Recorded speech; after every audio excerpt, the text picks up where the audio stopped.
Hi there, welcome to Cycl'n Vancouver. My name is Steve.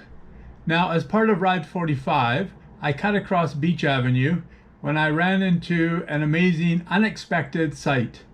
I do not know this guy. I've never seen him before in my life, yet somehow I ended up right behind him as he did something quite unexpected and remarkable.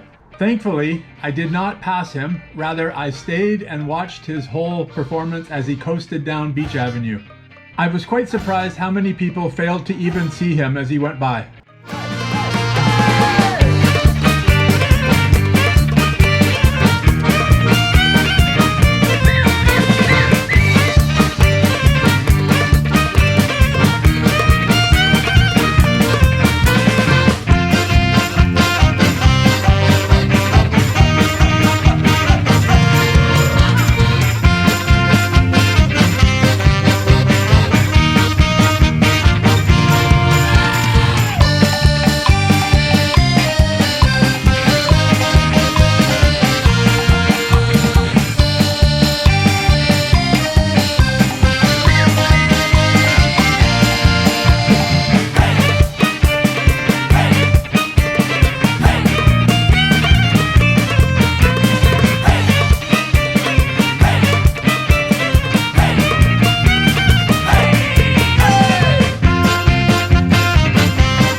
Now, if just Peter Sagan would ride like that across the finish line at the Tour de France.